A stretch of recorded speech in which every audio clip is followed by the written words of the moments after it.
a fidelidade de Deus para com o seu povo. Em Hebreus 1, de 1 a 2, está escrito: havendo Deus outrora falado muitas vezes, de muitas maneiras aos pais, pelos profetas, nestes últimos dias nos falou pelo Filho, a quem constituiu o herdeiro de todas as coisas, pela qual também fez o universo. Já não tem mais profetas, já não tem mais apóstolos. Tudo isso que se fica inventando por aí é baboseira. Hoje se tem a palavra de Deus e Cristo nos fala pela sua palavra. O interessante, irmãos, é que as pessoas duvidam. Talvez hoje o sermão que Deus colocou no meu coração para ser preparado seja um pouquinho cansativo. Não por estender no tempo, por mostrar como Deus cuidou e tratou de tudo, mas de tudo, para que nós tivéssemos a salvação. E a salvação é Cristo Jesus. Cristo Jesus. Lá no Éden, vendo o Senhor que o homem tinha pecado, Deus chega até o homem e fala assim: o que foi que te fez saber que estava nu? Quem o fez saber que estava nu? E o homem, ao invés de cair no chão, com o rosto em terra, porque conversava com o Senhor dos Senhores, sabe o que ele fez? Ele arrumou um subterfúgio. Ele não confessou o seu pecado. Ele não assumiu os seus erros. Ele simplesmente falou: foi a mulher que o Senhor me deu. E na mesma cantada, a mulher também vira para o Senhor, mesmo sabendo que o Senhor conhecia todas as coisas. Ah, foi a serpente que me enganou. E de certa forma ela realmente foi enganada. Mas os dois foram porque quiseram ir. Foram pela concupiscência dos olhos. Foram mesmo diante de um Senhor que a tudo vê, que a tudo presencia. Não é assim que acontece hoje também? Pois é, mas Deus amou. Deus se entristeceu. Mas Deus amou. Interessante que ele vira para a mulher e faça a primeira promessa dele. Ele vira para a mulher e fala: olha, eu vou trazer alguém. Eu vou trazer o único que pode esmagar a cabeça do querubim caído. Eu vou trazer um que vai redimir você, que vai redimir Adão. Eu vou trazer um que vai trabalhar de tal forma, que vai se entregar de tal maneira, que vocês não vão querer mais mentir para ele. Vocês não vão querer mais ser maior do que ele. Vocês não vão querer coisas que não seja apenas a ele. E Deus virou para a mulher, por misericórdia, falou que ela teria um filho. E por que a mulher? Porque ela que poderia gerar. E ela traria de Deus, essa semente, essa vida, que é vida para todos os homens. Para todos os homens. E assim, meus irmãos queridos, não ficou só aí.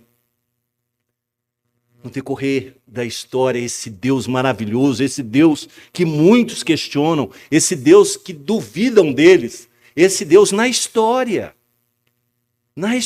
ele começa a trabalhar, ele começa por amor a cumprir, através dos descendentes dos patriarcas de Israel, o que havia dito ao homem e à sua mulher antes da sua expulsão do Éden.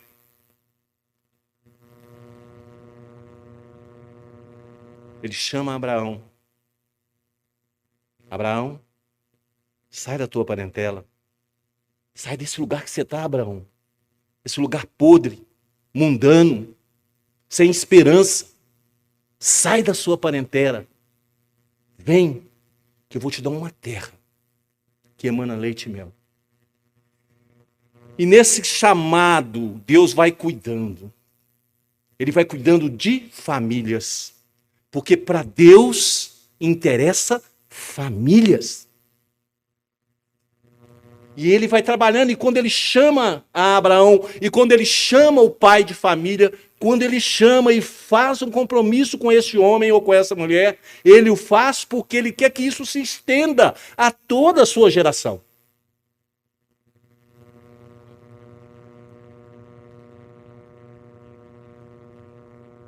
Jacó, Israel, depois que teve seu nome mudado, gera Judá. Teve 12 filhos, 12 tribos.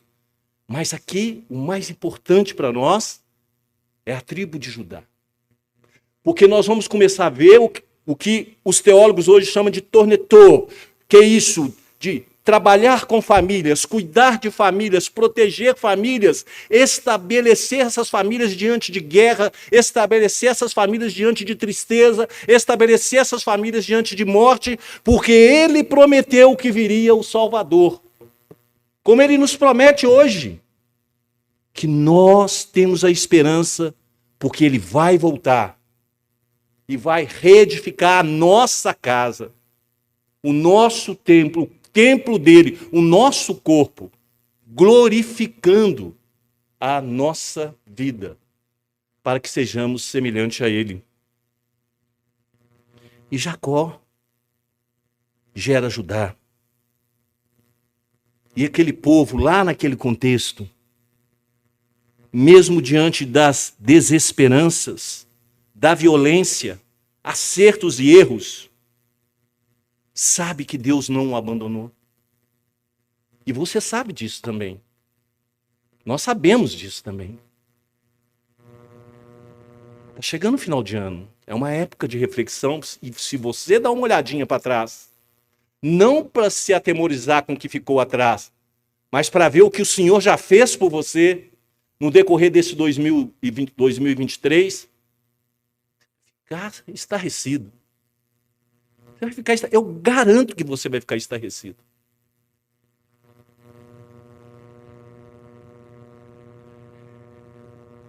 E Deus não usa ninguém bonachão, nenhum bonitão, nenhuma bonitona. Deus usa o pecador. E ele pega Judá. E sabe com quem Judá gera um filho que é descendente de Cristo? Com Tamar. E sabe quem é Tamar? Aquela mulher que Judá deixou de cumprir a promessa que havia feito a ela. Que lhe daria o seu filho, o mais novo, para lhe gerar um descendente. O primeiro marido de Tamar era perverso. E Deus o matou. O segundo marido de Tamar, ao coabitar com ela, jogava o seu sêmen ao solo, para que não houvesse fecundação. E o terceiro, Judá com medo que ele morresse também, não deu a nora. E sabendo a nora que o patriarca, que Judá subiria para tosquear as ovelhas, se veste de prostituta, tampando o rosto, tira suas vestes, de luto, e relaciona com seu sogro. E pede do seu sogro, porque ele não tinha com que pagá-la, e pede do seu sogro, seu cajado e as suas marcas. E quando alguém vira e fala para o sogro que a mulher estava grávida, ele mate-a, queime-a. E ela remete a ele aquilo que ele havia lhe dado e diz: esse filho é do dono desses pertences. E Judá diz para ela que ela é mais justa, era mais justa do que ele. Essa era Tamar. Esse foi o imbróglio que aconteceu no início das famílias que vão chegar ao nosso Cristo Jesus. E Tamar, Judá, através de Tamar, gerou Pérez. E Pérez gerou Hezron, que gerou Arão. Vocês estão entendendo que famílias iam sendo geradas?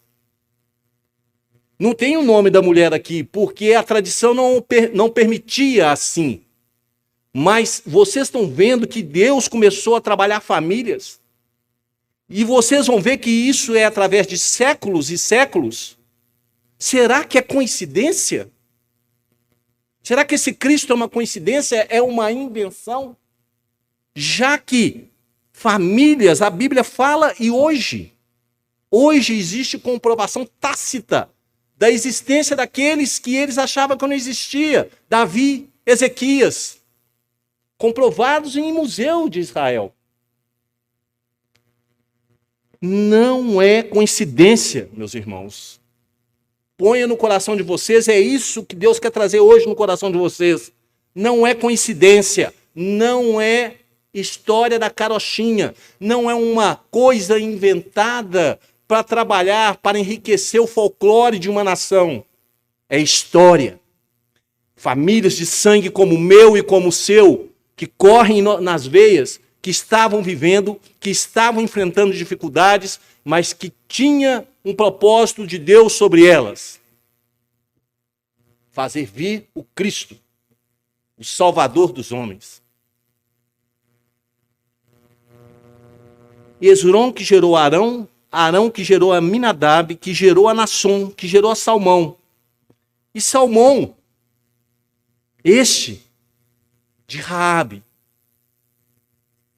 Lembram de Raabe? A prostituta de Jericó? Que Deus fez uma promessa para ela? Que ela seria anexada a um povo? E a maior promessa que Deus poderia fazer: você será uma ancestral do meu Cristo. A gente vai ouvindo essas histórias pela Bíblia e a gente às vezes a gente não consegue colocar na mente e no coração que isso foi montado pelo Senhor antes da fundação do mundo para que pudesse o homem ser restabelecido. Então Salmão, este de Raabe, gerou Boaz. Irmãos, lembram de Boaz? Boaz foi quem tomou a moabita Ruth. O povo moabita não podia casar com um judeu. Vocês sabem por quê? Porque era maldição. Moabe estava amaldiçoado e estava decretado sobre ele o extermínio dele. E por que Deus pega uma moabita? Deus descumpriu a sua palavra? Não, irmãos. A mesma misericórdia que Deus teve de mim, Ele teve de Ruth. Sabe por quê? Porque na hora de ser despachada, essa mulher vira para Noemi e diz: não quero te deixar. Eu quero viver com o seu Deus. Irmãos, nós achamos que Deus coloca um gravador na boca dos homens e determina os homens falar o que apenas ele quer falar. Não, não é bem assim não, apesar de ser assim também. Eu não sei se vocês vão conseguir entender esse paradoxo. É assim, mas também não é. O que Deus faz? Ele vira e olha para o homem e fala: é responsabilidade sua, só sua, me glorificar. Mas por amor, eu te faço isso. E se você não me glorificar dentro da sua responsabilidade, eu vou te rejeitar. Mas por amor, eu coloco no seu coração isso para que você não seja rejeitado. E isso Deus fala para aqueles que Ele chamou antes da fundação do mundo. E o que aconteceu? Ruth fez isso, irmãos. Ruth queria esse Deus. Eu acredito, tenho quase certeza que ela nem sabia que ela seria parente, né, de Cristo Jesus. Então Ruth, a moabita, gerou Obed. Sabe quem é Obed? Obed é o avô de Davi. Obed é o pai de Jessé, gerou Jessé. E Jessé é o que gerou o rei Davi. E a partir de Davi, Deus começa a ter um carinho mais especial ainda por essas famílias que estavam sendo geradas. Porque agora viria um imbróglio mesmo de verdade. Viriam filhos de Davi que não iam querer Deus. E viriam filhos que iam amar a Deus sobre todas as coisas.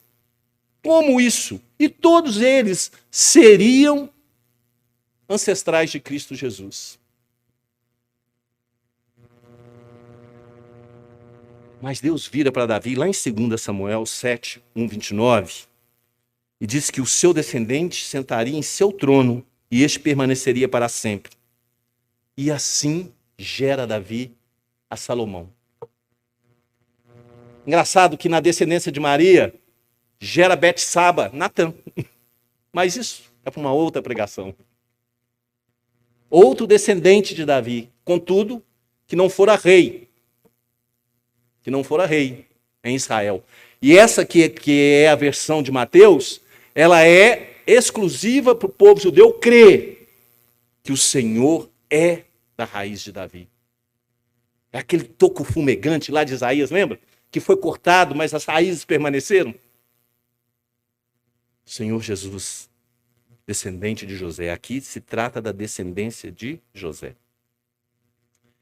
E Davi gerou Salomão, que gerou Roboão, que fez com que o reino se dividisse, que gerou Abiás, que gerou Asa, que gerou a Josafá, que gerou a Jorão, que gerou Uzias, que gerou Jotão e que gerou Acaz, o maldito. O que falou que não queria salvação. Lembra dos estudos de Isaías? Que Isaías implorou a Acaz, prova ao Senhor. E a aprovação era o menino que iria nascer da virgem. E Acaz, não. Ainda usa a palavra de Deus para falar não. Ainda usou a palavra de Deus para falar que não tentaria Deus. E Acaz, irmãos, um maldito, gerou Ezequias. Vocês estão conseguindo entender o que é isso? Que apesar dos homens que surgiram na família, Deus continuou cumprindo com a sua palavra. Porque o intento dele não era o instrumento, mas sim o fim. E que nesse caminhar, alguns o agradou em demasia. Um deles é Davi. Será que você está agradando a Deus?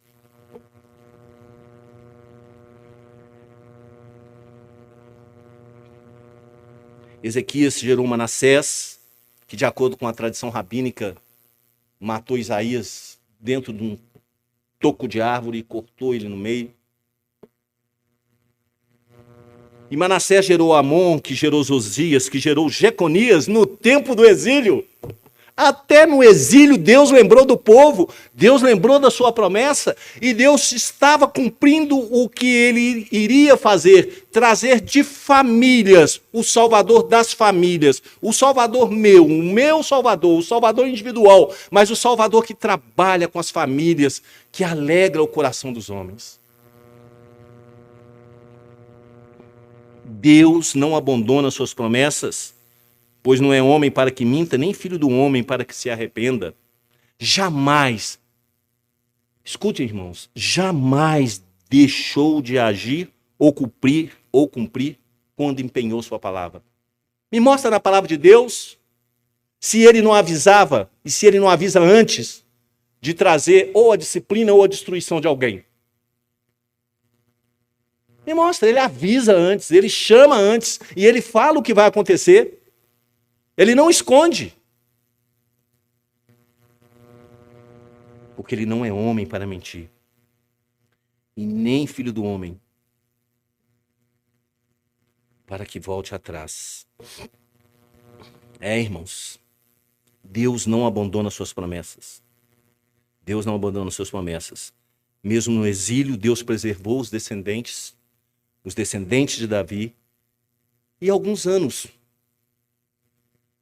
para se trazer a maioridade, Jeconias gerou Salatiel. E Salatiel gerou Zorobabel.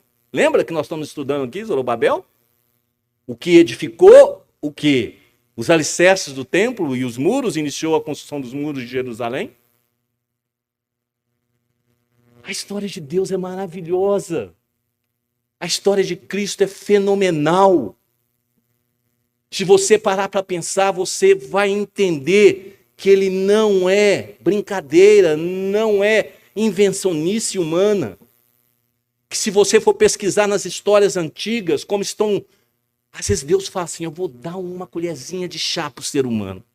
Eu vou fazer achar num lugar aí qualquer da antiguidade, um rolo, um pergaminho, uma pedra, qualquer coisa. Achou uma pedra em Israel que tinha o nome de Davi. Achou um túnel que foi feito por Ezequias. E por que foi feito por Ezequias? Porque lá encontraram uma pedra que tinha lá como ele foi feito e na época de quem ele foi feito. Isso é Deus dando uma canjazinha, sabe? Fala assim, ó, já que vocês não conseguem ver pelo Espírito, eu vou mostrar a vocês pelo que vocês acreditam. Vocês acreditam em Platão, em Sócrates. Vocês acreditam em tudo que se lê, em tudo que se escreve. Então eu vou mostrar para vocês, vou dar um pouquinho, uma pinçadinha na história para vocês.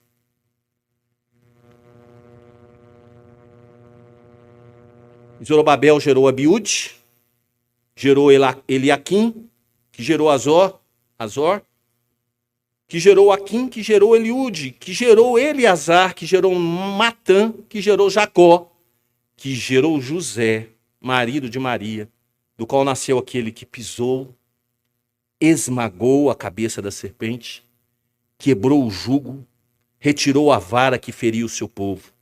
Jesus Cristo, o maravilhoso conselheiro, o Deus forte, o Pai da eternidade, o príncipe da paz. Não dá vontade de chorar, não? Essa maratona entre séculos e séculos e séculos, entre homens que não se conheciam. Ele promete a uma família e vem nos seus descendentes trazendo a geração até, trazendo as bênçãos até quantas? 1000 gerações. Não foi isso que Deus prometeu para nós? E ele vem fazendo isso. E ele mostra na história isso que ele faz. Então, por isso, irmãos, que nessa primeira parte que nós vamos iniciar agora, nós colocamos o subtema de a destra de Deus na história. Cristo virá. Nós vimos nessa introdução que Deus prometeu. Nós vimos aí. Agora, olha a maravilha de Deus. O descendente que Deus prometeu a Eva, a Abraão, a Isaac, a Jacó e a todos os homens de boa vontade, veio ao mundo pela palavra conhecida de Deus. A palavra que Deus nos dá. A palavra estabelecida por Deus, que aponta para Cristo, que é de Cristo e é por Cristo. Por isso não pode homem nenhum falar que é mentira. Não pode nenhum homem rasgar, não porque é santo esse papel, querendo desfazer, porque é ele que está sendo desfeito diante dos outros homens.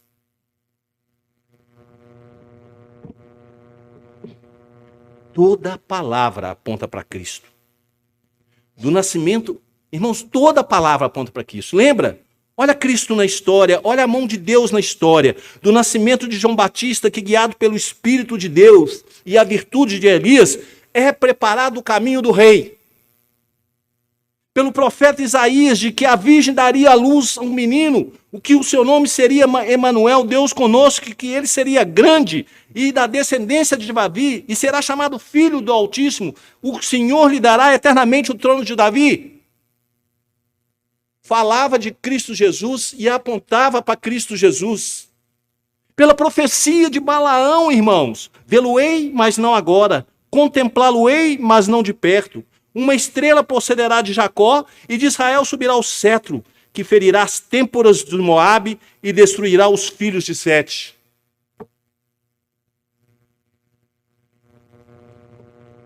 Pela profecia de Miqueias, irmãos, quanto ao lugar do seu nascimento. E tu, Belém Efrata, pequena demais para figurar como grupo de milhares de Judá, de ti me sairá o que há de reinar em Israel, e cujas origens são desde os tempos antigos, desde os dias da eternidade. Essa confirmação está lá em Mateus 2, 1, 6 e João 7, 43. Pela profecia de Jeremias, que prediz a morte das crianças de Belém por Herodes o Grande, ao se ver enganado pelos reis magos, ouviu-se um clamor em Ramá, pranto e grande lamento. Era Raquel chorando por seus filhos e inconsolável por causa deles, porque já não existem mais. Está lá em Mateus 2, 16, 18, falando que foi a ação do rei Herodes, ou o choro. O miserável matou todas as crianças de 0 a 2 anos. Era megalomaníaco, né, Herodes? Matou até a mulher dele, Mariana. Né? Matou os filhos, porque mandou os filhos estudarem e verificou que os filhos poderiam ser mais poderosos do que ele, mandou matar os filhos. Esse era Herodes o Grande. Pela profecia de Oséias, queridos, que nos diz, quando Israel era menino, eu o amei e do Egito chamei o meu filho. Lembram do que está escrito em Mateus 2, 13 e 15? Tendo Deus enviado José e Maria, um menino, para o Egito, os chamou após a morte de Herodes o Grande. Vocês estão entendendo que é um livro só? Que o Novo Testamento lança luz sobre o Velho Testamento e esclarece aquilo que não é de conhecimento? E na ignorância espiritual, o judeu não crê. Mas é ignorância espiritual, irmãos, porque, como o próprio apóstolo Paulo falou, deles são os ancestrais, mas para ser salvo não tem mais que ser de Israel. Tem que ser de Cristo Jesus, Senhor e Salvador nosso. E aí, irmãos, diante de tanta evidência, você crê que a destra de Deus, a mão de Deus, mexeu com a história, trabalhou a história, formatou a história, para que nós pudéssemos hoje termos a salvação? Nessa segunda parte, irmãos, nós vamos falar que Cristo vive e que Ele está entre nós. Eu vejo que o capítulo 2 de Lucas, por inteiro, ele é sensacional para você entender. Então eu recomendo ler em casa, principalmente na noite de hoje, antes de dormir. Lucas, um historiador, alguns teólogos, alguns historiadores dizem que ele entrevistou Maria, mãe de Jesus, e João. E para escrever o capítulo 2, quem lhe contou, é claro que isso é uma situação que não se comprova, foi Maria. E eu acredito. Sabe por quê?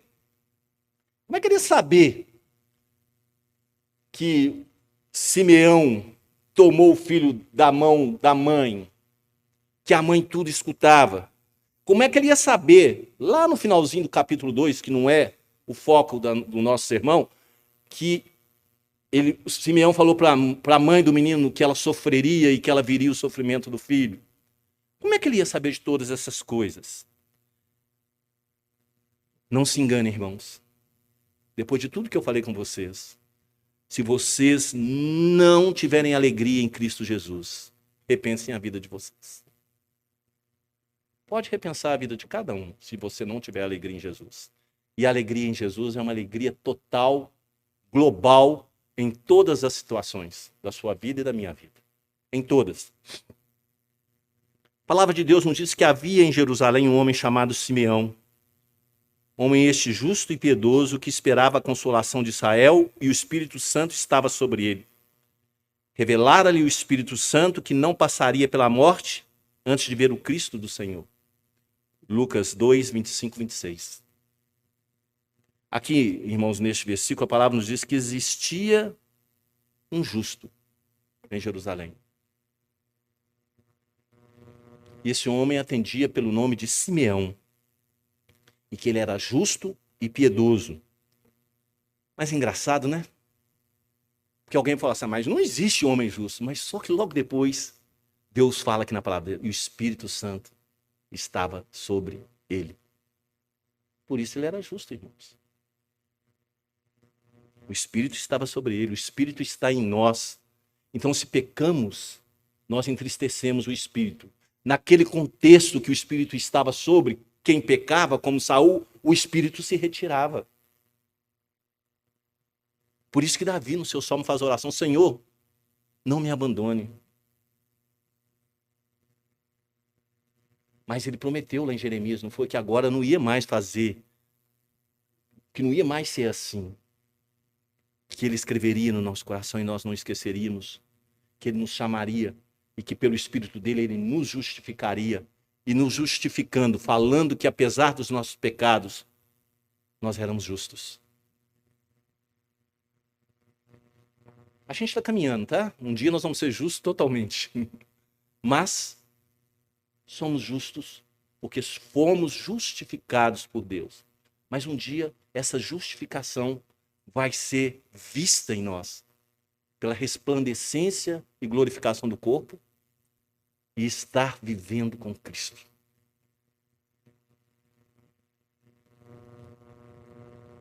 E, irmãos, Simeão era velho.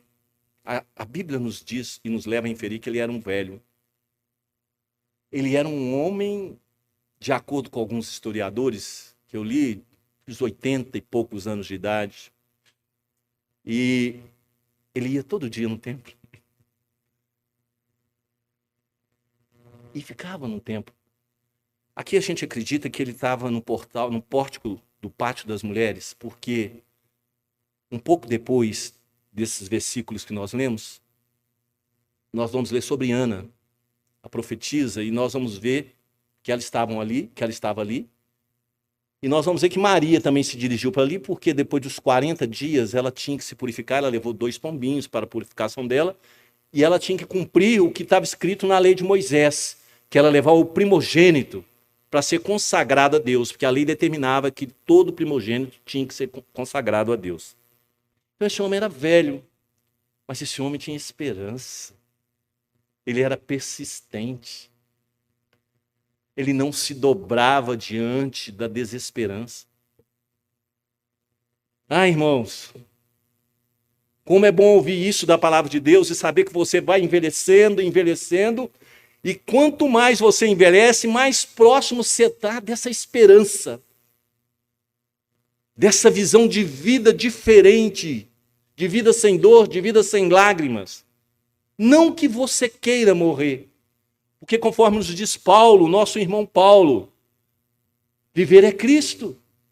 Então, se você está vivendo Cristo, se você está passando para as pessoas o cheiro de Cristo, se você está iluminando as pessoas que você rodeia, não é as pessoas que te rodeiam, é as pessoas que você rodeia. Se você está transformando vida, salgando vida de pessoas, viver é Cristo. Mas morrer é lucro. Morrer é lucro.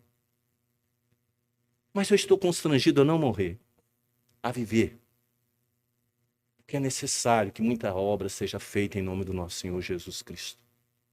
E é assim que nós temos que pensar. E é assim que nós temos que caminhar.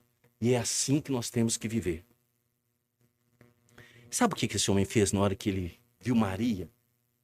Na hora que ele chegou. Vamos ler aqui.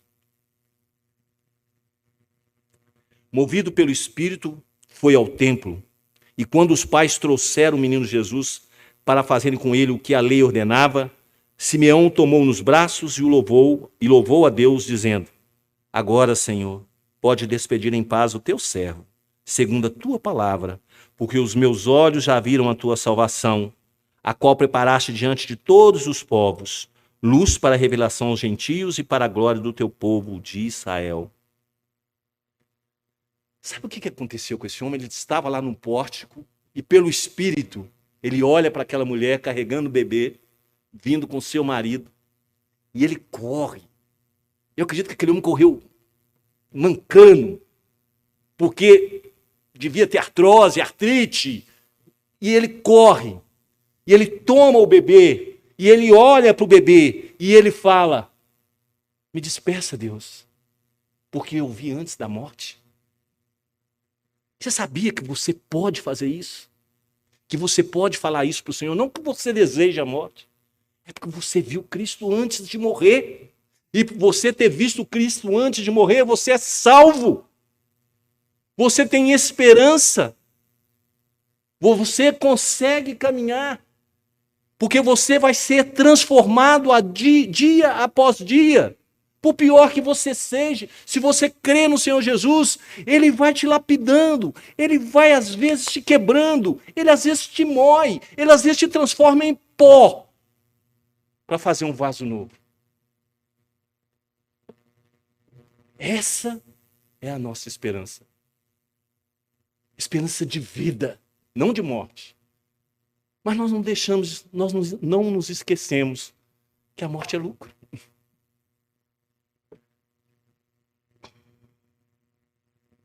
Sabe, irmãos, não importa se você trabalha muito ou quanto que você trabalha, o quanto que você sofra, quem você é, de qual família você procede, quanta riqueza você tem. O que importa é que você que conheceu a Cristo Jesus tem que se sentir feliz por saber que Deus sacrificou tudo o que Ele tinha. Não é verdade? Abraão não fez isso? Não pegou tudo o que ele tinha? E por que era tudo o que ele tinha? Porque era a promessa. Ele falou: eu entrego para o Senhor até a promessa, Senhor. E você também tem que viver assim. Sacrificar tudo que você tem. Ninguém está pregando aqui porque você tirar tudo de você e doar para alguém. Isso é charlatanismo. O que eu estou falando para você é que você tem que entregar sua vida sem medo. Sem ficar especulando o dia de amanhã. Sem ficar especulando porque você está numa cama de hospital. Sem ficar especulando nada, sabendo que o Senhor está ali com você. Se você está com um problema seríssimo, saber que o Senhor tem conhecimento desse problema e que é Ele que vai solucionar. Ele pode usar quem Ele quiser. Ele pode usar médicos, Ele pode usar engenheiros, Ele pode usar quem Ele desejar, para que o seu problema seja solucionado da forma que Ele deseja que seja solucionado. Sabe, irmãos, eu fico pensando em Simeão, quantos testes da vida esse homem enfrentou. Eu falo pela idade, porque o próprio Deus chama na palavra dele que ele era justo, que ele era piedoso. Eu pesquisei um pouquinho, ele era da tribo de Asser, um dos filhos de Jacó. Uma tribo que já tinha sido destruída, levada embora pela Assíria. Esse homem no templo, em Judá, sem parente nenhum, mas ele tinha o Espírito Santo de Deus. A palavra fala que ele tinha o Espírito Santo de Deus. E aí, irmão, quando chegar os testes, né? Você deve aceitar com obediência, sem reclamar, irmão, sem questionar. Dar um testemunho bom e ressonante de Deus às pessoas que tiverem passar pelos testes. E saiba, irmã querida, que tudo vai cooperar pelo bem seu, pelo nosso bem. Nada vai ser para nos destruir. Vai ser para nos aprimorar e reconhecermos mais e mais que Ele é o nosso Salvador e Senhor.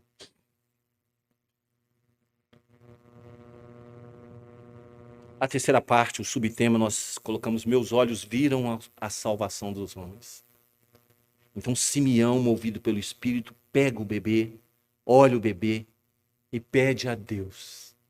E leva a Deus. E leva a Deus. Além de pedir a Deus para levar, ele reconhece que Deus é cumpridor da palavra dele.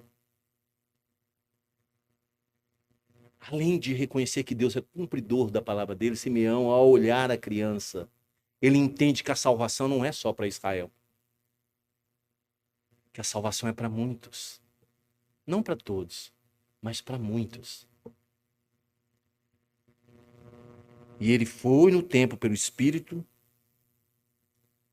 ele vê a Cristo, e impulsionado pelo Altíssimo, ele faz a declaração que nós devemos fazer todos os dias de nossa vida. Senhor, viver é Cristo. Mas se o Senhor quiser me levar, eu não tenho medo. Eu não tenho medo. Eu não acho que testemunho não é para ser dado e não vou dar, mas lá naquela cama do hospital eu não estava preocupado comigo. Eu estava aflito porque só entrava gente do mundo no meu quarto. E eu pregando a palavra, falando a palavra, pregando a palavra, e aí a gente olhava para a pessoa, a gente falava assim, ah, meu Deus do céu, não está adiantando nada. No outro dia a pessoa chegava, repetia o enfermeiro de 2 em 2 dias, a pessoa estava... E eles falavam muito alto, né? Uma coisa que o Hospital Belo Horizonte tem que olhar, lá na parte dos apartamentos, você ouvia eles falando as mesmas tolices do mundo. Depois de você falar, depois de você pregar, aí chegavam à noite as mesmas tolices. Mulheres casadas com homens casados, num corredor de hospital, falando coisas que não deveriam falar. E a minha aflição era essa. Perguntar para o Senhor, Senhor, como é que vai ser? Será que você vive assim, irmão, enganando os outros? Distorcendo as coisas? Ouvindo a palavra de Deus e fazendo o que não é devido? Saibam que nessa igreja existem homens e mulheres que oram por vocês, que oram por nós. Independente de te conhecer ou do que você faz. Para que Deus possa agir. Nós, o povo de Deus, devemos estar aflitos pela salvação dos outros. Interessante.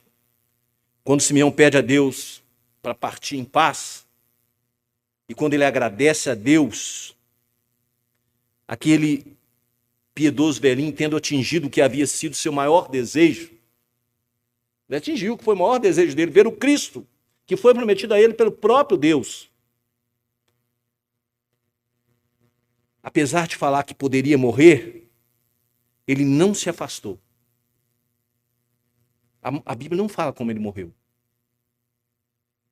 Mas sabendo que o homem não pode abandonar legalmente a sua posição até que Deus, o que o colocou ali, o exija, e ao dizer que os seus olhos viram a salvação, o seu Cristo, o Salvador, por conhecer, eu acredito, porque ele cria no Espírito, por manusear e conhecer a palavra de Deus, ele sabia que ele devia viver.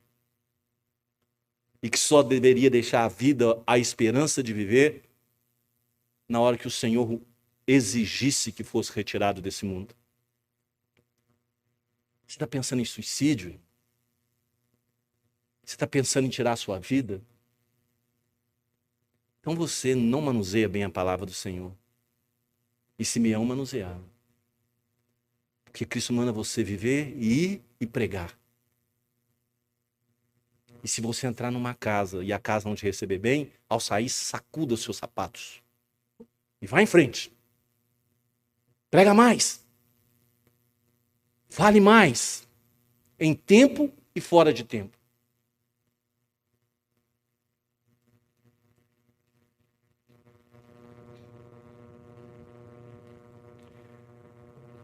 Sabe quem é Cristo, irmãos?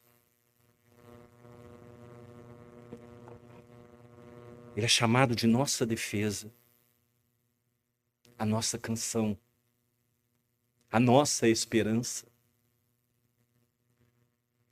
o nosso defensor, o assunto da minha e da sua alegria, uma luz para iluminar os gentios, Sabe o que? O que a gente estava fazendo até o advento de Cristo Jesus? Sentado em trevas, caminhando para a morte. Agora Ele é a luz que nos ilumina. Que aprove a Ele nos tirar de onde nós estávamos e nos colocar na rocha, onde nós vamos estar firmes.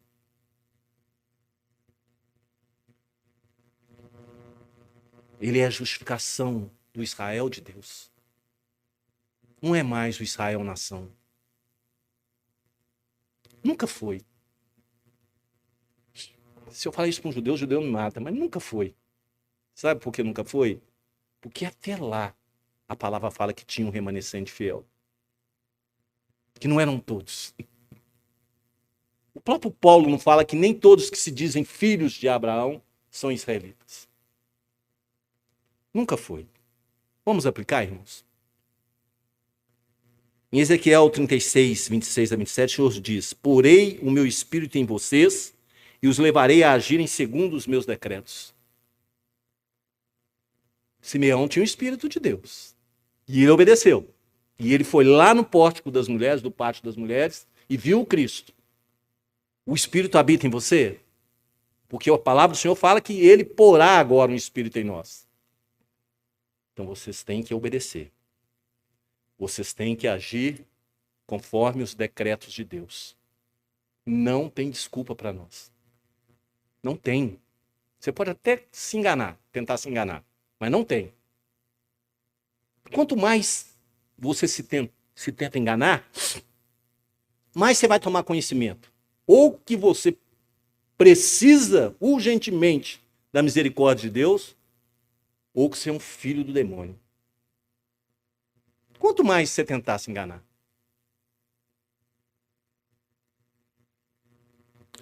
A palavra de Deus em Coríntios 3,16 diz assim: vocês não sabem que são santuários de Deus e que o Espírito de Deus habita em vocês? Simeão tinha um Espírito sobre ele. E acredito que na hora que ele viu Cristo, ele falou assim: eu sei que eu não vou ser abandonado.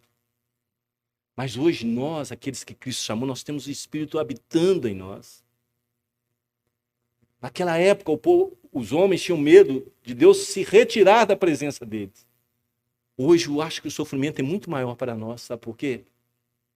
Porque nós entristecemos o Espírito de Deus quando pecamos. Sabe o que é isso?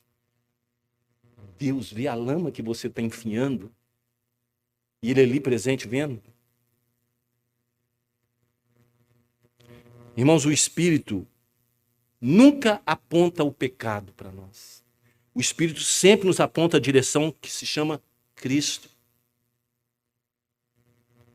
Sempre o Espírito nos aponta a direção que se chama Cristo. Ele sempre nos conduz ao perdão, à cruz e ao sangue de Cristo. Você perdoa, irmão? Você perdoa, minha irmã? Você se humilha, você vai atrás, mesmo que você não tinha que pedir o perdão, você vai lá e tenta consertar a situação. Tenta buscar acertar a situação para que a casa, para que a igreja do Senhor tenha paz.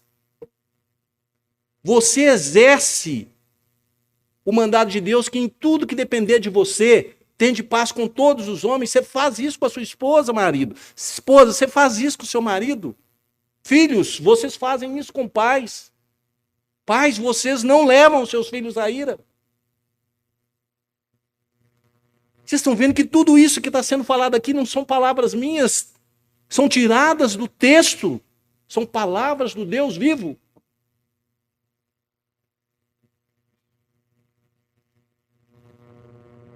E se você ama a Cristo, não há mais condenação para você.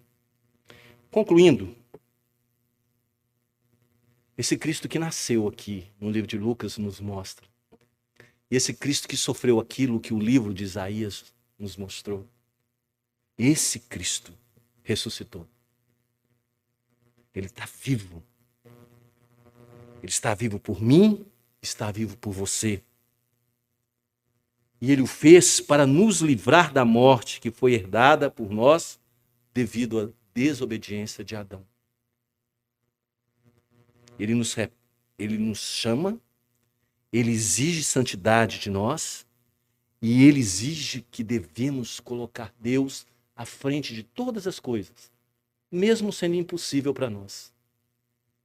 Vocês conseguem entender? Não é possível para nós colocarmos Deus à frente de todas as coisas. Aí o que ele faz? Ele morre, morte de cruz. Para que você não seja, nem eu, punido por causa disso.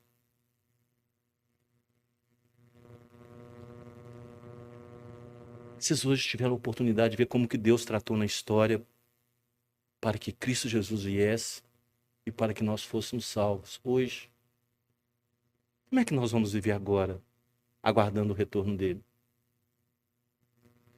Do mesmo jeitinho que Simeão viveu. Nós vamos envelhecer, sendo justos e piedosos.